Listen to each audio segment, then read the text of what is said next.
Hello, welcome to Goldster Inside Story on this wonderful spring day, although it's raining a bit where I am. I'm Humphrey Hawksley, your host for the next hour, where we will be looking to the lives of Diana, Sarah, Mary, and little Marigold, who died when she was very young. They take us through the upheavals and great events of the last century, some of it from the political stages and battlefields, but a lot of it about how the daughters view a famous father and how they changed him.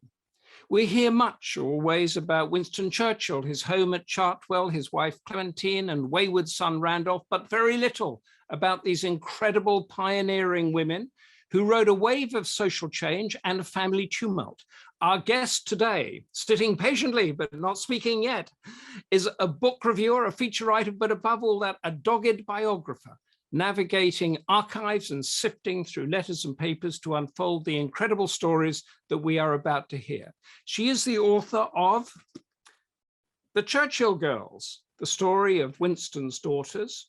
And 2 days ago, long after we booked her for the show, I hasten to add, she won the Antonia Fraser Award for a biography of a woman or women for her next book, Mothers of the Mind, which we will find out about later.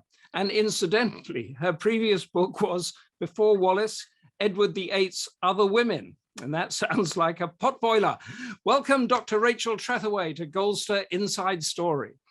Thank you so much for having me, Humphrey. I'm really looking forward to talking to you. We're going to have a lot of fun today. But before we get into the Churchill Girls specifically, shed some light for all of us on how you work. You know, I've just leafed through the pages and pages of footnotes, but it reads like a thriller, I might say.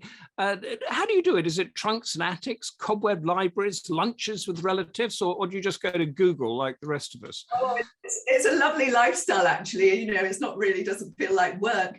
It's a mixture of all those, really. And, you know, I start on Google and read some books on it, but then it's getting into the archives. And in fact, it was through the Churchill archives at Cambridge that I came across this story. I was looking into Churchill's love of animals, and I found this letter from his daughter, Sarah, which was just so intimate and informal. It made me want to know more about her and her relationship with her father, because she was talking to him like this very loving father, not as this great statesman I'd always heard about. Right. So I began looking into it more and never stopped. And the Churchill Archives at Cambridge was my main source for this. So I spent a lot of time in Cambridge, and it is the most remarkable archive. It's got thousands of letters on absolutely every aspect of Churchill's life, and just gave me such an insight.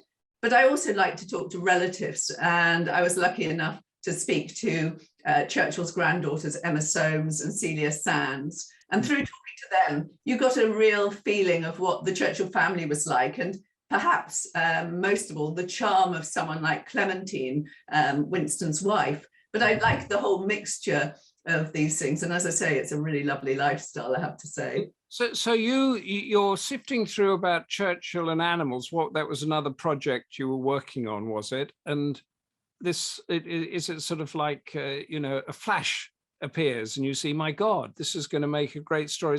It's a journalist's nose for a good story. It is, because as I say, the Churchill animals thing I didn't write in the end, but a lot of the Churchill archives are online, so anyone can access them if they pay a fee. And so, you know, you sometimes go down rabbit holes as a biographer, don't you? You start looking at one thing and sort of go on off at a bit of a tangent. And somehow this letter flashed up. And it then stuck in my mind. And I think that's what often happens with my book. There's a little seed that's sown. And if it sticks with me, I think, there's something there. And I don't always write it immediately, but it might even be a couple of years down the line. If it's still sticking with me, I think, yes, there's that journalistic thing of knowing a good story when you see one. And you on this one particularly, you sort of cast the net and said, well, there hasn't been anything on this. There hasn't been the Churchill girls, or the Churchill daughters, as they call it in America, don't they? Or the Churchill sisters, I think. That's right.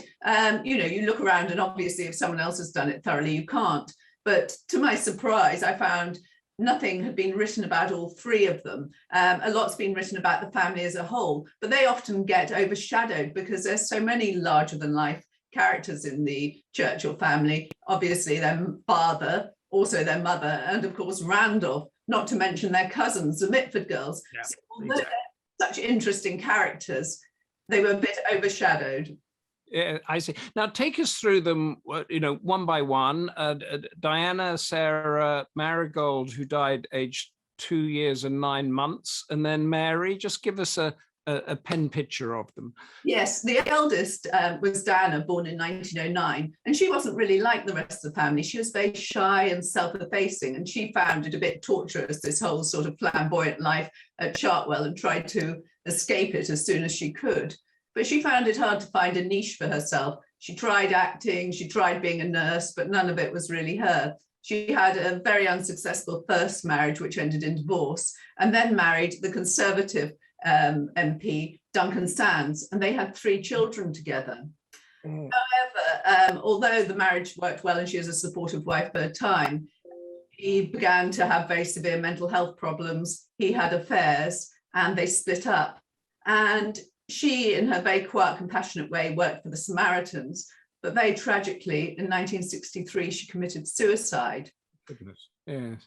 And then after her came Sarah, who couldn't have been more different. She was born in 1914. And she was the one who I'd say most of all had that touch of genius, which her father had. She was almost a great actress, nearly a great beauty, but she never quite made it.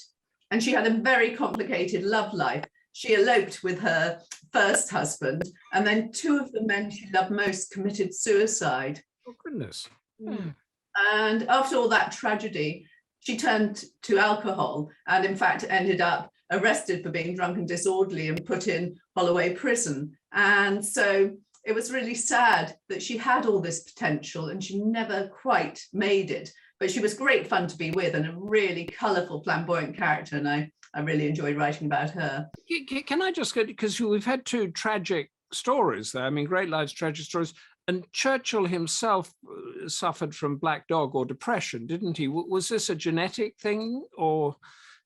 I think it was partly. I mean, there's a lot of debate about how severe Winston's depression was. Some people have said he was bipolar or something like that. I don't think he probably was reading, a lot of other opinions on it. But he did suffer from depression at certain times in his life, and that came down the Churchill side of the family. But also Clementine Churchill, his wife, had quite a lot of mental health problems. She suffered from very severe anxiety throughout her life. And so on both sides, there was this sort of history of mental health problems, but Diana's was on a whole different scale. And Sarah's alcoholism, I mean, Winston drank a lot as well, but people said he could manage his drinking, whereas Sarah and her brother Randolph couldn't. And then Marigold died at 2 years and 9 months. So that was another tragedy. It was. I mean, that's very sad as well. I mean, she was born in 1918 and she was this lovely, bubbly little girl. She'd run around the table when they had guests sort of singing I'm Forever Blowing Bubbles. And Clementine and Winston used to go away a lot and the children were left with a nanny and went on holiday. And little Marigold developed a cold, which then went to a sore throat, which then developed into septicemia. And her parents just got there in time before she died. And it was a massive family tragedy. And I think it changed how they then sort of brought up their children. Yeah, and that was, and she died in 1921-ish, was it? And Mary was born shortly after that. Yeah, I mean, I don't want this to sound a downbeat story because it isn't. They lived life very much to the full. And Mary is the one who everything went right for. Her childhood was very different from the others. She had a wonderful idyllic childhood with lots of animals at Chartwell. And then after that, she had a stellar war career. And she married the Conservative MP, Christopher Soames. They had 5 children together. Right.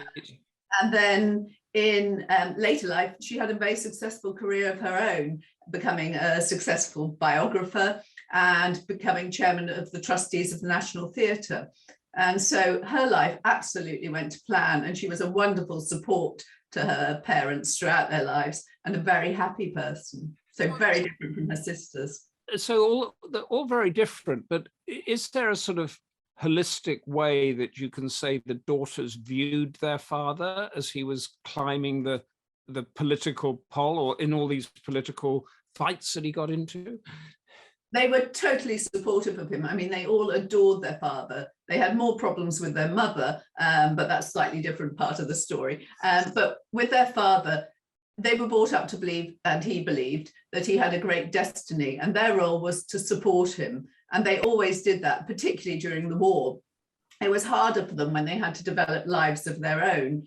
But he was a very loving father to them. And as I say, they saw him as a rock, and they always rallied round wherever he needed it. And they were such a close-knit family, despite, or perhaps partly because of all these tragedies, and also the excitement of living in the Churchill families too. It was a sort of double-edged sword, that there was nowhere more exciting to be, but at times there was a lot of pressure. I was going to paint a picture. We're going to some wonderful pictures you have in a moment, but paint a word picture for us of Chartwell and this life that they would be, what was it like to be living there?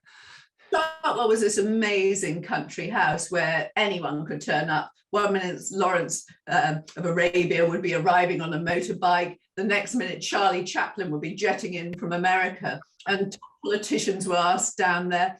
And at Chartwell, it's got a really sort of homely feel as well. It's not like Blenheim, this great big palace where Winston was born. It has this lovely view over the Weald of Kent, and it's sort of a bit like being in an aeroplane in their drawing room, with lovely impressionist paintings on the wall, and then a wonderful dining room downstairs where these exciting dinners took place.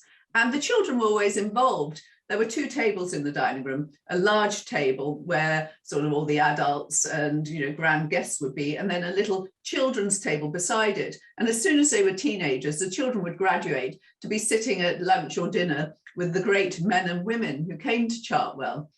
But, so that this all, because Winston Churchill himself, he was sort of pushed out for many years. Well, he was in the wilderness and as he was, but this whole social scene and him as a sort of central charismatic figure, that continued throughout, did it? It did, but it changed a bit. In the 1930s, as Winston became more and more concerned about Germany, a sort of gloom passed over the sort of life at Chartwell a bit. He was in the wilderness, as you say, and he would have a lot of people coming to talk to him from places like Czechoslovakia and filling him in about what the Nazis were really about. And actually, Sarah wrote about it being sometimes almost so gloomy over dinner that guests would feel physically ill because he could see what was coming. And he said, there could be gas attacks, things like, London will be bombed, and no one was listening to him. So he was very frustrated. So that was slightly different atmosphere from the more joyful 1920s. Right. And then you talked about the sort of social scene outside of Chartwell. What were, as teenagers and moving up, what sort of lives were they leading? Well, interestingly, they were in a class and in an era where women were expected to be debutantes and marry other aristocrats and live a sort of country life. But the Churchills were different from that. They didn't just want to be social butterflies, the Churchill girls, and actually they hated their debutante seasons, all of them, and they found it really boring. They were brought up to believe there's much more to life than that, and they all showed a desire for public service, which had been instilled into them by both their parents. And both their parents encouraged that, said, no, you're not going to be a debutante or trained to be a secretary, you are going to achieve a career of sorts. That was in their mindset as well. I think it wasn't so much a career. I mean, the girls went through the debutante seasons and they weren't very successsul. They found it really boring. Sort of Sarah'd slip out and have a fag with Unity Mitford, who also wasn't enjoying it much, Diana would complain she hated going to the house parties and things and meeting these sort of shy, chinless wonders. But it wasn't so much them having careers, but that they would do things, public service. Right. However, Sarah did want a career, and Sarah was very driven, almost as much as her father, in pursuing a career in dancing and acting. Oh, okay. Now we're going to go to your slideshow in a second, but just fill us in on the Mitford sisters, because I know you're going to be mentioning them, and we all sort of think we know who they are, but who are they? Well, the Mitford sisters, and I'm going to discuss them in relation to the Churchill girls, were their cousins. And during the 1920s, they spent a lot of time together because there were 2 Dianas. There was a Diana Mitford and Diana Churchill, and they were about the same age. But unfortunately, Diana Mitford was much more attractive than Diana Churchill, and she was one of the great beauties. And poor old Diana Churchill came out at the same time and was overshadowed yet again. Oh goodness! What, Ben? Are you with us? Can we have a look now at these wonderful photographs? And I think there we go. So that is the book, everybody, and in the chat show there is a buy button for that if you want to buy it or look at it or something. And those are the three sisters we're going to be discussing without Marigold, unfortunately. Let's go to the first one.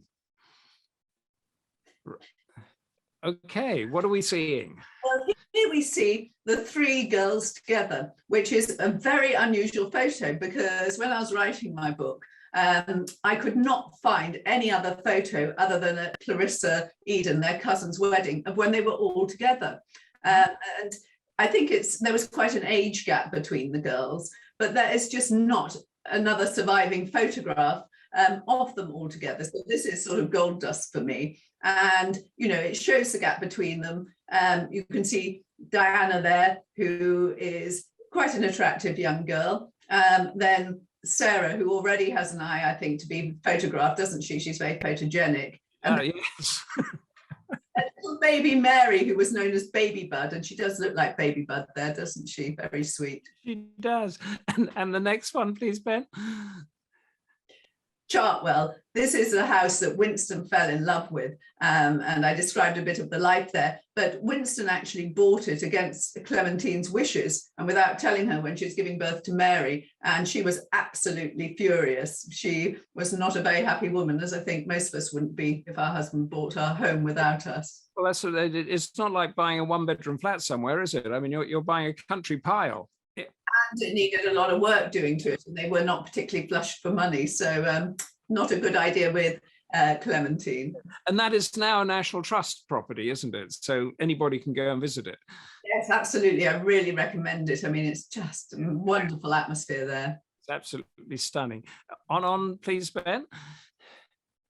Now, these are the three photographs that Clementine chose to have her in her inner sanctum, her beautiful bedroom at Chartwell. And I think that she chose these because they captured how she wanted to see her daughters. First of all, you've got Mary in her headscarf looking very serene. Mary was always a very regal character, and I think that captures it. I mean, I think she's the next best thing to the Queen. There was something very like a queen about Mary. Mm. And then you've got Sarah in the middle looking mischievous and naughty, which she always was. And finally, there's a picture, a sketch of Diana before life had taken its toll on her. And as I say, these were chosen very carefully by Clementine to have in her bedroom. Okay. So that was what it was. Okay, on. Yeah, this gives the atmosphere of what it was like at Chartwell. You've got the Churchill family, and you've got sort of Randolph standing next to Charlie Chaplin, and Randolph looks particularly louche, and Charlie very Permatan, doesn't he? Sort of in a top level of Permatan. So that's Charlie Chaplin on our far right there, and yes, and this is sort of one of many different parties and gatherings that would happen there. Yes. They were always having different people to lunch, to dinner, and it was just a real hub of activity. You know, it was a great thing to get an invite to Chartwell. But Winston would always be the star of the show, even if there were great celebrities there.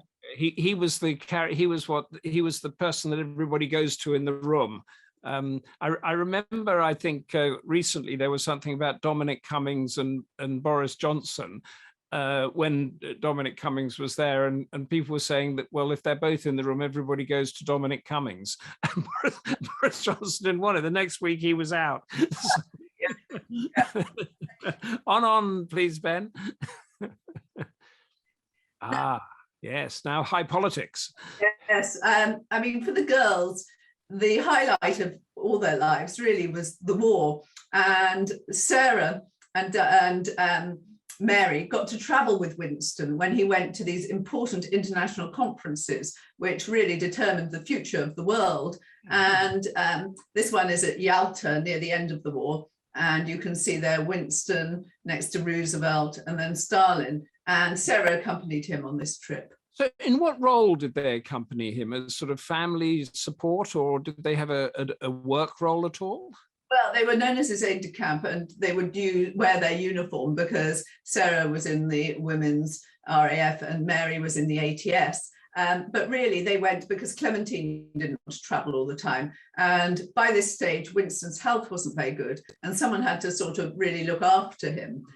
So they had a tremendous responsibility on them. But it was also, what an incredible thing to get this eyewitness view of world history. This is the conference that carved up Europe, wasn't it? That said, well, you can have Poland and Bulgaria, and we're going to have this and that. So this was the conference that set the lines of the Cold War, essentially. Yeah, absolutely. And there were times when Winston was pretty depressed. There was a lot of power politics going on, and the was he could really let off steam with Sarah and say what he really thought. How fascinating. And the next one, please, Ben. Now this shows Diana, yeah.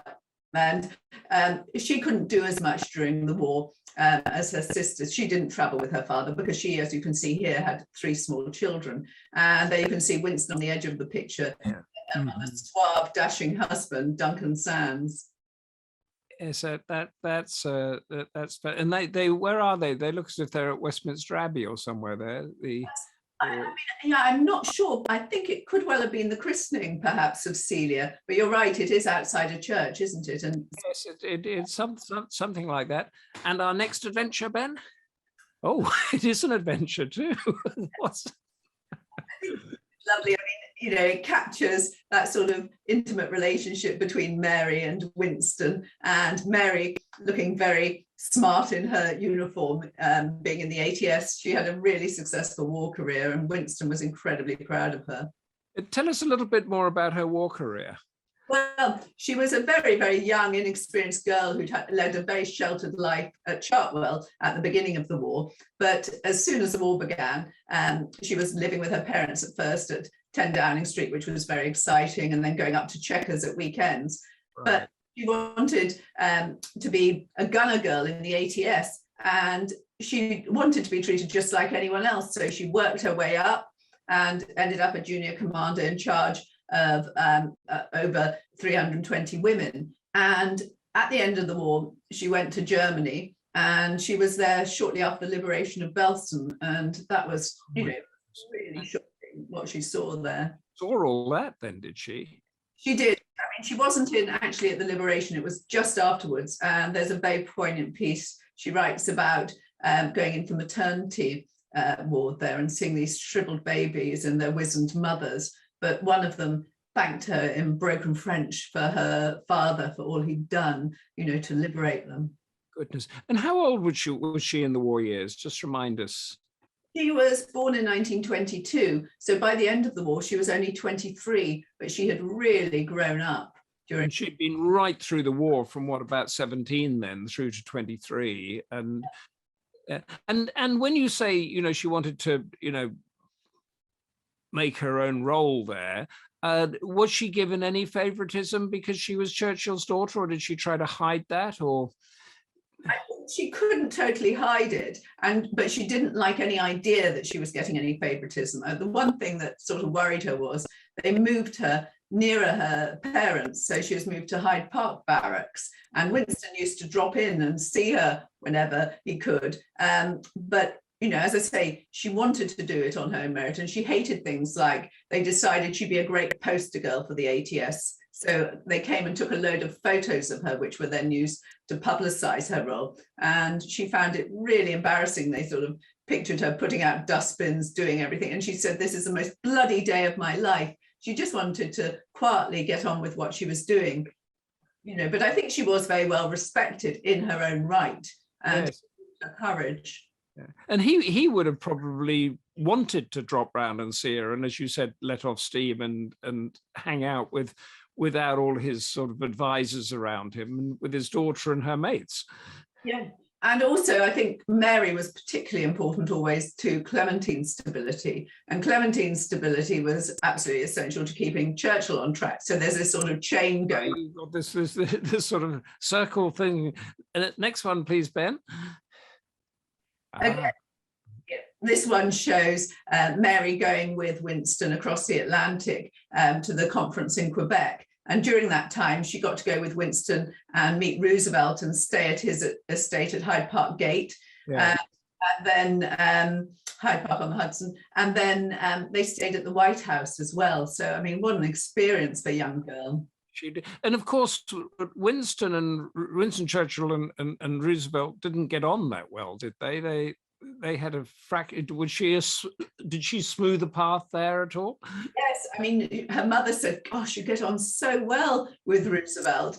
But she said he'd mix her cocktails and just be really charming and everything. But she did admit at times she got a little bit bored by his long anecdotes. Yes, on, where to next?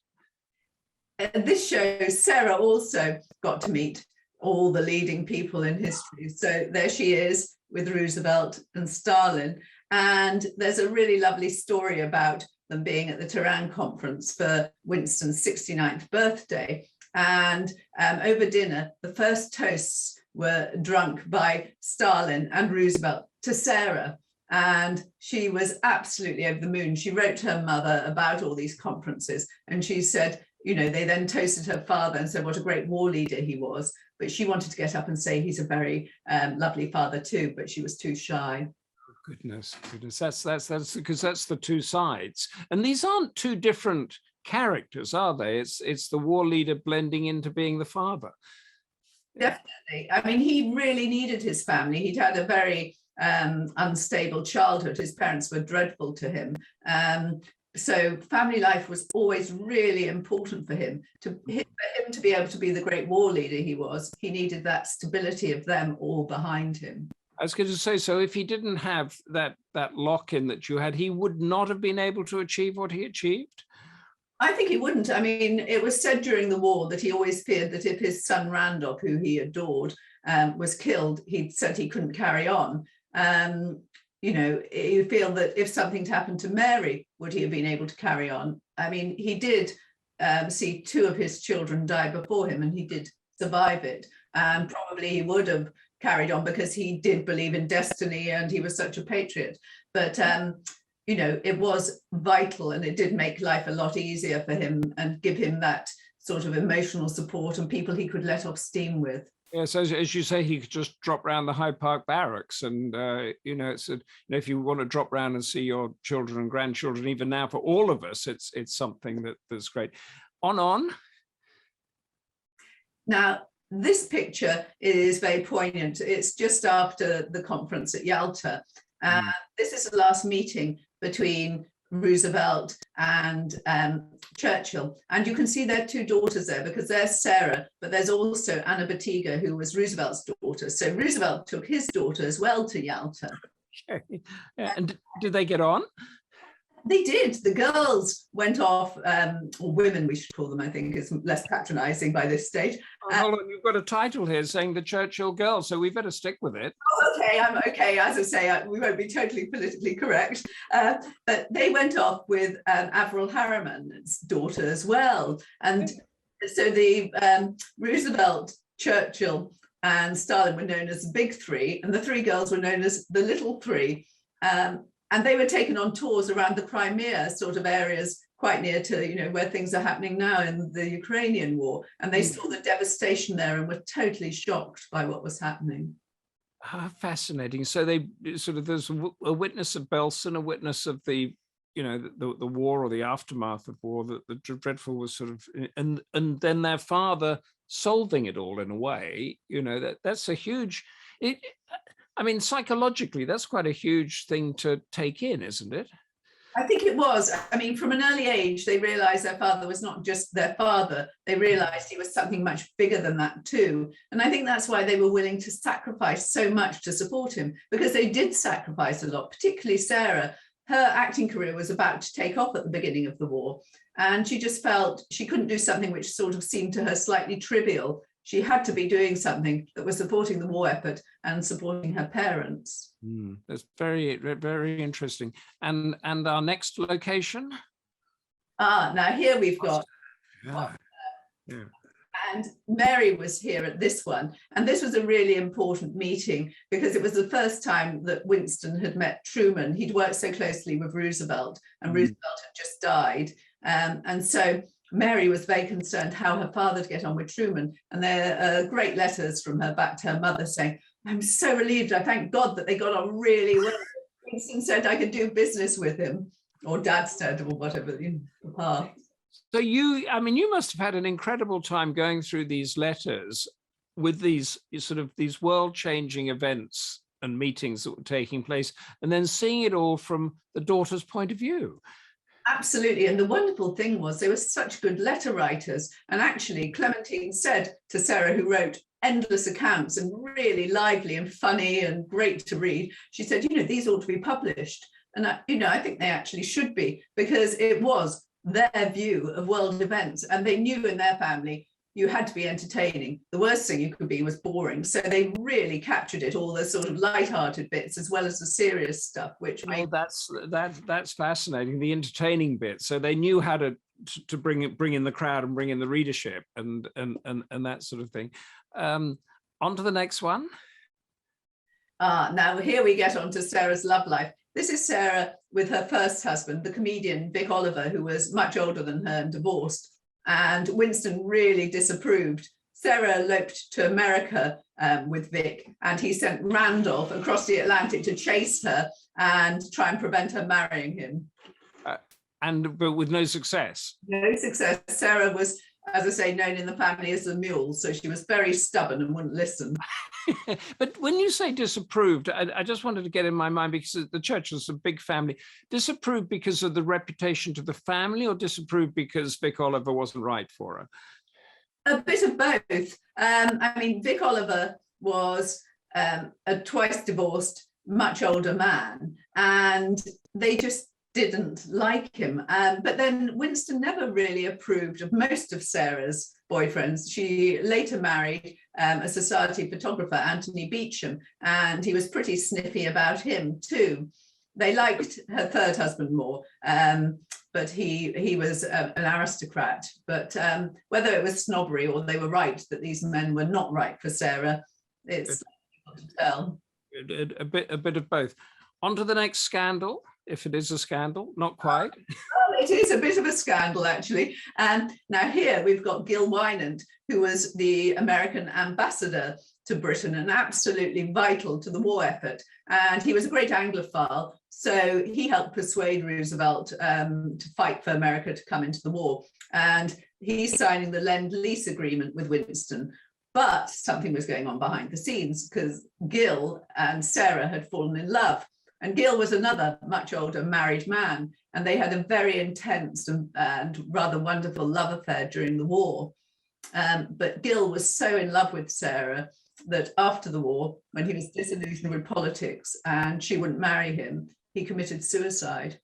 Oh my! So let me get this straight, because the Lend-Lease was this big thing about, and we're still paying it back, I think, aren't we? The sort of war stuff. So that the ambassador that was dealing with this was in love with Sarah Churchill and then committed suicide because it didn't work out. Well, it wasn't just because of their relationship not working out. After the war, he was very disillusioned with the whole of society, but it is very important. Their affair had to be kept really secret because he was a married man, and if it got out, that could have affected the whole international relations. And Winston didn't know about it. Winston might have known about it. Clementine certainly did. And in one way, it was sort of useful because it kept the Americans on side. Wasn't the only one of the Churchills who was having an affair with a leading American diplomat. Winston's daughter-in-law, Pamela Churchill, who was married to Randolph, was having an affair with Averell Harriman, who was Roosevelt's special envoy to Britain as well. And whether the Churchills thought it was quite useful to sort of schmooze the Americans to this extent, it might have been partly part of a charm offensive, or perhaps it just happened. So basically what you've revealed here to me, I don't know about the wider world, is that this idea of the special relationship is essentially a between the sheets relationship that sort of started after the Second World War. Well, it was during the Second World War. So, I mean, they were all thrown together. The girls were young and attractive. The men were powerful and urbane. And it sort of happened. And obviously, it had to be kept secret. And how much Winston knew, we don't know. But it was certainly going on. Oh my goodness! I wasn't there an ambassador? One of our ambassadors' wives had an affair with Carl Bernstein, I think. Peter J, and all that. That was a well-publicized affair. So the special relationship continues even to this day. Next scandal, please, Ben. Not a scandal. No, this is just really lovely. I love this photo. I think it just shows how close Mary and Winston were, and actually how they look rather similar. Look at the slant of their shoulders. They're physically, Mary was the most like Winston in her physique. Clementine was sort of more tall, slim and elegant like Sarah. Whereas, as I say, this just shows the lovely father and daughter relationship, which was so important for them both. And that's on board ship coming back, I think, from the Quadrant Conference in Quebec. Right, so that was because we saw them before, that was on their way to that, and now they're coming back from. That is a lovely picture, isn't it, with the gun looming over them, that would happen. Okay, next one. I won't even define the next one. Yes, that's a great picture.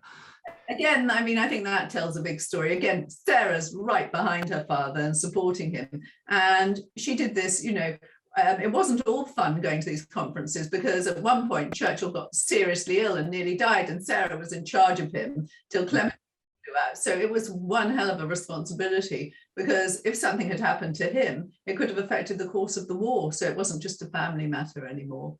It would have, and of course we forget, don't we, that after the armistice in Europe and before the end of the war in the Pacific, Winston Churchill was elected out of office. I mean, that was a horrendous shock for the family. And the daughters were involved campaigning, and they had an idea that things weren't quite right. Being in the services, Sarah and Mary were picking up from their colleagues that actually there was a desire for a new society after the war, and that Labour with the Beveridge plan were more likely to deliver it than the Conservatives. So although people felt great affection for Winston, they didn't want a Conservative government. And Sarah was actually feeding things back to her father very frankly. And she wrote a letter to him setting out exactly what she thought he should be doing, and saying that he should make war on the lack of housing in the same way he'd fought battles in the war. And he actually listened to her. He brought it into a cabinet meeting, and it was used in the Conservative manifesto. It didn't win the election, but it does show his changing attitude to his daughter. Which, so they were sort of feeding that grassroots, what they call the doorstep notes. But just remind me, was the NHS in his manifesto as well? Because that was the main Labour creation after the war, wasn't it? Yes, I'm not sure on that. I mean, as I say, I think they went big on the housing, but they were just not offering the same sort of package of a really better world for heroes. And there was an absolute landslide against Winston, and it was devastating. I mean, there's descriptions of all the Churchill family getting together at Chequers for the last time, and they were all dreadfully upset. And Clementine said to Winston, well, it might be a blessing in disguise. And he went, some disguise. And the daughters were all there and equally supportive throughout all this, and giving him that hinterland that any politician needs in that circumstance. Absolutely. And things like Diana gave up her home to the parents after the war, because once you're elected out of office, you have to get out of number 10 right away, and Chartwell wasn't in a fit state to move back into at that time, and they didn't have a London home. So Diana and her family moved out their house and let Clementine and Winston move in, and all the girls completely rallied round. But Sarah wrote to her father saying she was really proud of how he handled it. He was magnanimous even in this loss. And then she went on holiday with him. Clementine stayed and sort of tried to get Chartwell back into order. And Sarah went with him to Lake Como, where he had a holiday where he rediscovered his love of painting and began to think, yes, there is life as well as politics. And that was a very special time for them being together. Yes. And again, anchored by the daughter. So that was very important. Next one, Ben. Now, I think this gives you an idea of how beautiful Sarah could look.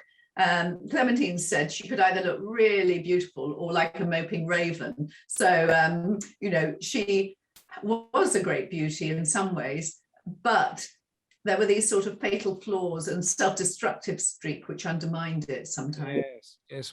We have a question in from Surrey. Says, was Churchill aware of the special relationship of Lady Mountbatten and Nehru? I'm afraid I don't know. I think you'll have to ask Andrew Lowney, a colleague of mine who's written the definitive biography of Mountbatten. I think he wouldn't have acknowledged it if he knew. As I say, I have a suspicion he certainly knew about his daughter and daughter-in-law's affair with the leading Americans, but he never openly confronted it. So I can't say, I'm afraid, on the Mountbattens. It's a bit beyond my remit. He was juggling scandalous affairs all over the place by the sounds of it. Any more, Ben? Now this one is going back again. This is when Winston was Chancellor of the Exchequer, and behind him you can see Diana looking very fashionable in a cloche hat, and she actually was in some ways the most political of the girls. She loved politics and political ideas, and before she was married she used to go round with Winston when he was going to political meetings and things, and so just when he was about to present the budget as Chancellor of the Exchequer, she walked behind him to Downing Street. And would he have in his hand that famous briefcase or that we see today? I think he has. I mean, I don't know if it's exactly the same one, but yeah, I would assume it could well. That's the one they hold up all the time, isn't it? On to the next one. Scandalous next one. Maybe a scandal. Perfect. As I say, Mary was not scandalous. This is her looking very happy. She always wanted a fairly traditional life, although she'd been such a career girl and shown real potential. Even, Lord Beaverbrook said she could have gone into politics herself. And she said that she thought for a moment about doing it and, imagined herself standing up in the House of Commons talking about drains with this sort of black outfit on with a sort of soupçon of white around the neck, which this picture shows. But really, she just wanted a very traditional life and to marry and have children. And she found the right man for her in Christopher Soames. Yeah, and in those days, you announced your engagement through Tatler, did you? With a picture. I always remember looking through Country Life, and they were in there. It's the sort of thing that happened. Well, I think, again, as I said earlier, she was sort of the next thing to the Queen, and she actually married the same year, 1947, as the Queen got married, and her wedding was first. And as I say, they were the next thing to the royal family at this point, the Churchills after the war, and the daughters' lives were front page news. And who do we have today in that role? Is it the WAG football wives, or who is it that fills that? Would you say fills that sort of role? Yeah, I think it probably is. I think we're much more celebrity-led, aren't we? I mean, obviously, any royals will still make front page, but other than that, yeah, I think you're right. WAG. Yeah, the WAG trial that's going on at the moment. And next one, Ben. Oh, that's on the ship. Yes. So that really is the same sort of thing again. But again, Winston saluting her, showing his respect, I think. He'd seen how his girls had grown and he was so proud of them. And actually, he wrote to Randolph Churchill saying how proud he was that his daughters hadn't taken the easy route and that they'd done such fantastic public service. That's a brilliant shot. And another one. Oh, we are done. Yes. What a fantastic show that ends with the salute. That's marvelous. Now we've got about 15 minutes left. So any questions about the Churchill girls, the daughters, anything you want to ask Rachel or comment on or slam us about? Please put it in the chat. But I just wanted, as flipping through, there was talking about scandals. I just wanted to nail one more down with you. There is a mention in the book about the Duchess of Argyll and the Headless Man that we've all seen on television. Explain that one to us. Well, yes, the Duchess of Argyll case, which I think, yes, you will have all seen on television. Duncan Sands, Diana's husband, was involved in it because he separated from Diana, but he'd always, or in those years, been a womanizer, and he got very involved with the Duchess of Argyll, who was also sleeping with a lot of other men. And of course there was this risque photo of her with a sex act, I think we'd better call it, hadn't we, on there? Okay, yes. And the man who she was having this sex act with couldn't be identified. And so there were a number of candidates for it, including Duncan Sandys. And it was very embarrassing for the Macmillan government. You know, Duncan Sandys was a minister, and it was at the same time as the Profumo affair. And Diana was divorced from Duncan at this time, but it must have been embarrassing for her. And very tragically, at the end of that year, when it happened, 1963, she committed suicide. I mean, I'm not saying there's a direct link, but she certainly never got over being in love with Duncan Sandys. And as I say, he was a womanizer, and she had mental health problems. So I want to move on in a second to the Before Wallace book you read, but I mean, the strands of what we're doing here was the sort of sexual affairs and scandals that as rampant sort of throughout history as we are finding it today? Well, certainly. I mean, if you move on to Before Wallace, my goodness, they had some stamina then. I mean, in my Before Wallace book, Edward had many women who he was in love with and had affairs with before Wallace Simpson. And he had this very long-term important mistress who I argue he loved at least as much as he loved Wallace, Freda Dudley Ward. And she was actually juggling her husband, the Prince of Wales, and another serious lover at the same time. So, yeah, I think you're right. There have always been these affairs in history. Always been. I mean, it wasn't just, you know, that I remember the pill coming out in the early 60s and everybody said, well, we can have free sex and love now and that sort of thing. But it was always happening. Yes. And I mean, certainly, you know, again, going to my Before Wallace book, in the 1920s, it was a really hedonistic atmosphere. I mean, I think that's probably partly because the First World War had been so shocking and people just lived for the day. But I mean, the incestuous circles around Edward VIII, the Prince of Wales, I mean, everyone slept with everyone else and it just sort of carried on. I mean, it was whether the husband would turn a blind eye because there was the risk of getting pregnant. And, you know, the husbands, some of them did turn blind eyes, and divorce could still cause scandal, but obviously that became more common as the century went on.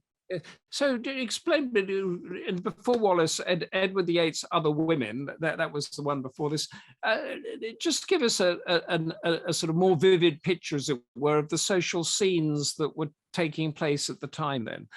Well, that was great fun to write. I'd before that written a very serious book on the First World War, Pearls Before Poppies, so it was rather nice to get into this sort of lighter atmosphere, but it was sort of the jazz age, and so they'd all be in nightclubs dancing the night away and then partying. And I think they could only do all this because the women didn't have jobs. I mean, they were spending their whole time sort of partying, sleeping until 2, juggling husbands, lovers, all this sort of thing. And my book really looks at, tries to point out that although Wallace Simpson and Edward VIII have been portrayed as the love of the century, it isn't quite that, because she was certainly not the one and only for Edward VIII. He had a lot of affairs before and a very, very serious relationship with Freda Dudley Ward, who was married, and he would have liked to marry her, but that was impossible. And he'd also had a relationship at the end of the First World War with a woman who would have made a perfect queen and who he wanted to marry, Rosemary Lewson Gore, who was the daughter of the Duke and Duchess of Sutherland, and she would have made a perfect modern queen, a sort of equivalent of the Queen Mother. But his parents didn't want her to marry him. And so how many people in the royal household and outside would have known about how he was living and all these different people he was sleeping with? A lot of the royal household knew, particularly Tommy Lascelles, who was working very closely with him and then worked very closely with his brother. And he was really disgusted at the Prince of Wales for a whole number of reasons, found him a completely decadent, childish little man. But the difference between now and then was that the papers didn't cover it. So the general public had no idea. So they were ready to believe this whole thing of Wallace was the one and only great love of the poor, lonely little Prince of Wales. So the papers knew, but there was a sort of unwritten rule not to cover. And when would that have broken? Because the Argyll case was covered, wasn't it?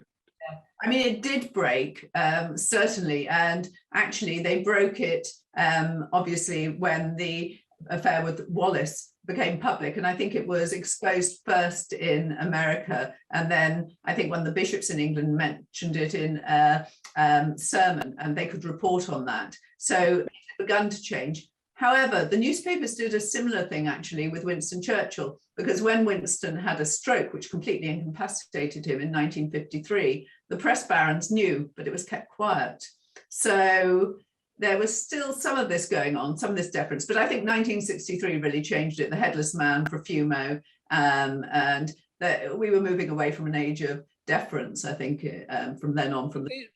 I mean, you've worked for as I have for the Mail, the Express, the Independent, the others. I mean, they do still keep lids on things, don't they? I mean, there is still sort of agreements to keep stuff quiet. Yeah, I mean, there is, because people build up relationships, don't they, of getting stories and things like that, a bit like it has been in politics. And I suppose when I was working on the Mail and Express and things, it was before Charles and Diana split up, going back a long way. And people in newspapers knew more of what was going on than could appear in print. Yeah, yes. The Surrey has a question here. In fact, well, did Prince have other women before Meghan? This is Prince Harry, I think you're talking about, Surrey. Did the Prince Harry have other women before Meghan? Out of your arc, but have a go at it if you know anything. So I'm not the expert on the modern. Yes, he did. I think Chelsea Davy, Cresta Bonus, all these sort of people. So I think he did have a number of serious relationships. Of course, it's really hard for anyone, isn't it, having an affair or a relationship with the royal family because of the paparazzi, because of the newspapers, because you'll have your whole life poured over. So it's not easy, is it, having having a relationship with the royal family, I presume. Yeah, not now that we've all got phones. So as soon as you step out of Annabelle's or Tramps or one of those fashionable nightclubs, you get pictured, and before you're in the taxi or the car, your picture's all over the world, isn't it? So you've got to be careful. And stick with us for the moment. I'm going to tell our wonderful audience about what's coming up, and then I want to come back to you about two specific points. Have we got anything? Jackie says, have visited Chartwell many times. So interesting. I just want to read the book now. Thank you. Well, I think we've got the buy buttons, or your local bookshop, if you have one, because we always promote that. Now, on May the 27th, which is tomorrow. Is that tomorrow? No, it's May. Anyway, Miss Pettigrew, Lives for a Day by Winifred Watson, which is Lucinda with the book of the month. And it's about to be a major film. But Miss Pettigrew's Lives for a Day, it's based on a delightful, funny novel, first published in 1938, when Miss Pettigrew's employment agency sends her to the wrong address and her life takes an unexpected turn. And then this is why I stumbled before, because the day before that, on May the 26th, we traveled to the Levant with an author of Greek, British, and Italian parentage whose family arrived in Egypt and Palestine as migrants in the mid-19th century. I'm with Michael Vatikiotis, and it's a fascinating story of his family and of the Middle East from 1850 to 1950. On June the 2nd, it's a special Jubilee inside story that starts at 9 in the morning because of the holiday. And it's our very own Lucinda on her book, Elizabeth Revealed, 500 facts about the Queen and her world, full of little nuggets, maybe some scandals, we don't know. But that's Elizabeth and her world. And then the day after that, June the 3rd, I'm with Dr. Alex Anstey. I've got the copy of the book here, Under the Skin, a dermatologist's fight to save the National Health Service. It's about the founding of the NHS, dermatology, which is skin, and how the NHS can be fixed. And now we're back with Rachel. Elizabeth Revealed, 500 facts about the Queen and her world. Did any of the Churchill daughters know the Queen, get on with the Queen, have a... Yes, Mary did. And actually, Mary and the Queen were very similar, dutiful characters. And they got to know, they'd met each other during the war, and both of them, worked ATS. You got pictures of the Queen driving trucks and things similar to Mary. But then later in life, they met a lot again because Christopher Soames became Britain's ambassador to Paris. And so Mary and Christopher were invited to the royal households and got on very well with them. But also Mary's son, Nicholas Soames, was one of Prince Charles's best friends. And so Prince Charles came to Christopher's funeral. And showing how highly the Queen thought of Mary, in 2005, Mary was made a companion lady of the Order of the Garter, which is one of the highest orders of chivalry in the land. And very few women are made it. It's usually prime ministers, archbishops, that sort of thing. And Winston and Mary, Winston had been a knight of this order, and they were the only non-royal father and daughter who've ever been given that. Oh, so that was a close relationship then that the Queen had with Mary. I think there's a phrase, correct me if I'm wrong, it says that with the royals, they will give you friendliness but not friendship. Would you say that's accurate? Well, I can't speak personally, but yes, although I suspect they felt very safe with someone like Mary because, as I mentioned earlier in my talk, they were the next best thing to the royal family, the Churchills. So they understood a lot of the pressures of, being such high profile people and being looked at by the press. So I would have thought they'd feel very secure and safe with Mary. And Mary described, sort of being with the Queen Mother, and the Queen Mother almost shedding tears when Mary went off to France as the ambassadress. Oh, okay. That's a fascinating insight. Now, before we go, we've got 3 minutes left. Mothers of the Mind, for which the Antonia Fraser Award, but what is it and what is it about? Well, Mothers of the Mind is my next project, which I hope will be out next year. It's about the mothers of 3 of our most famous authors. So it's on Virginia Woolf's mother, Agatha Christie's, and Sylvia Plath's, and they all had exceptional, very intense, and sometimes very weird relationships with their mothers. And so I'm going to set out who those women were and their influence on their daughters' life, writing, and feminism. That is incredible. I mean, you've said a lot there: life, motherhood, and feminism. Is there a strand or a strain that you can give us before we go? Well, I mean, I think they were all incredibly intense women who all loved too much, and there's this sort of intensity of their love, but also this thing which Aurelia Plath described as a psychic osmosis between mother and daughter, where they could think each other into the other's mind. And so these are not just your average relationships between mothers and daughters. And I think that all the mothers wanted to be writers, and they passed on this sort of desire to their daughters and nurtured it. Oh, that is so. Without that, is overpowering the right word, or whatever? Without that, we might not have had Agatha Christie and Virginia Woolf. And might not, although maybe it would have found its way through anyway. But it was certainly very influenced by these remarkable women who really haven't been described in their own right before, a bit like the Churchill girls. I like finding these slightly forgotten women. That is going to be fascinating. Can you spare time to come back Yes. when that comes out and tell us those stories too? Alison Hill says, fascinating talk. Thank you both. Book ready to read on my desk. Well, that was a quick delivery. And Glenys Anderson, thank you, fascinating. Can't wait to read all your books. And Jean Joyce, fascinating. Love this untold history of women. And there's one with a number, not a name, just says so interesting. Thank you. But it has been absolutely fascinating. That's it. Time is up. What an incredible journey we've had through the church. In fact, we've got 30 seconds. Give us one last thought about the Churchill girls, a nugget. I think the wonderful thing was, despite all the tragedy, what comes through of this is their resilience and their great love for each other. And at the ends of their lives, when just Sarah and Mary were left, they said, one thing stays through this all. It was this sisterhood and that we had each other. And I think that, ends on a high note, because their love was the thing that survived everything. Incredible. And the very tight-knit family. What a great thought. Thanks. So thank you all for tuning in, for your questions, comments that have come in. Thank you so much, Rachel, for your time and your insight, and for being such good sport amongst all the scandals that we've brought into it.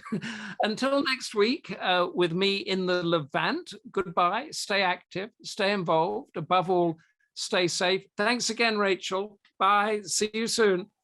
Thank you. Bye.